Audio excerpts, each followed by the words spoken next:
Guys, welcome back to Trademanza's weekly series, the stock market recap. In this video, we bring to you all the interesting events of the stock market in the last 1 week and what you can expect from Nifty and the global stock markets in the coming few weeks. Before we get started with today's video, do subscribe to our channel, like our videos, and switch on notifications. Now, if we see Nifty's chart, we can see that almost the entire 2022 gains have been wiped out in the last 4 days.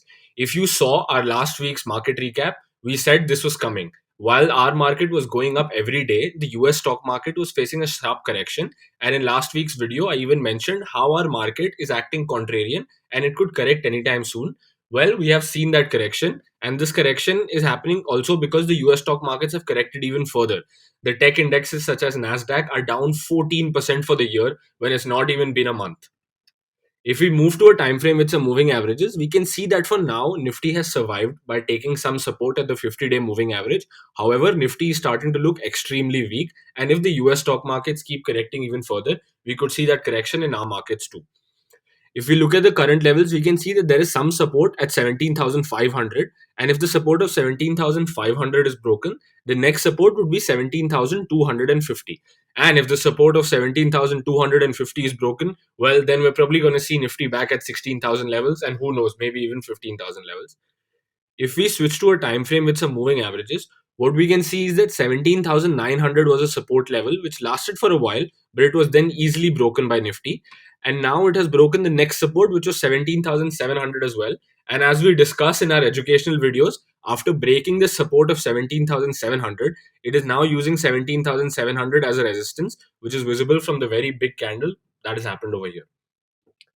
If we have a look at the option chain, we can see that the number of calls sold at the 18,000 level are almost 13 lakhs, while the number of puts sold are 1 lakh, indicating that the number of call sellers are 13 times more than the number of put sellers, showing that which is extremely bearish.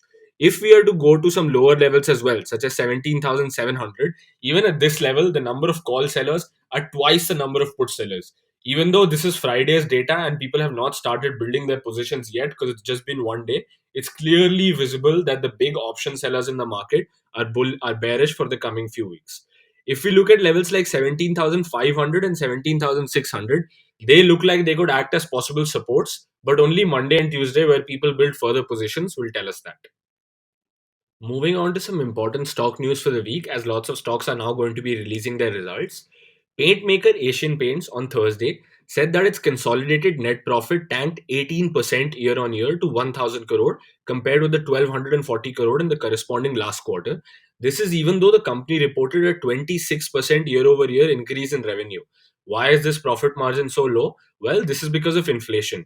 Even though the industrial coatings business registered a robust double digit revenue, and the domestic decorative business also registered strong double digit growth performance, the steep and unprecedented inflationary trend in raw material prices continue to impact the gross margins across this business quarter. However, Asian Paints has implemented price hikes of 20 to 22% across almost all its segment, and they are saying that this is going to start reflecting in the company's results in the March quarter. So in the next quarter and the coming quarters after that, we could see Asian Paints post some good results. However, it would all depend as to what the demand would look like in the rural sector. Some analysts are worried about the demand in the rural sector for paints waning, and that things are not always going to be as good as they have been in the last 1 year. Moving on to the next stock news, Bajaj Finance. While Bajaj Finance had a very good start to the week as the stock was on its way to make a new 52-week high, which it did after the company posted really good results, the net profit of the company reported an 85% rise for the third quarter of the current fiscal. Net profit stood at 1,200 crores in the year ago period, and this quarter it was 2,200 crores.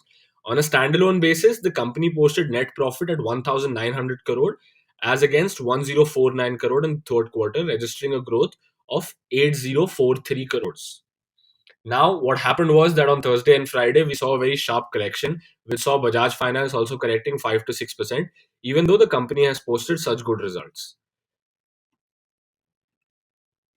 The company's asset quality also improved sharply. On the asset quality front, gross NPA and net NPA stood at 1.73% and 0.78% as against 2.5% in September 2021.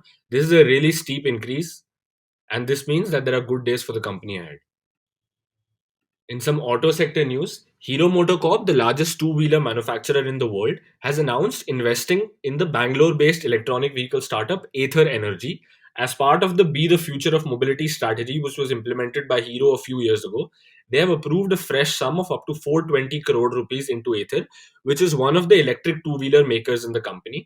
This was taken as positive news for the stock, and the stock was up 7% for the week.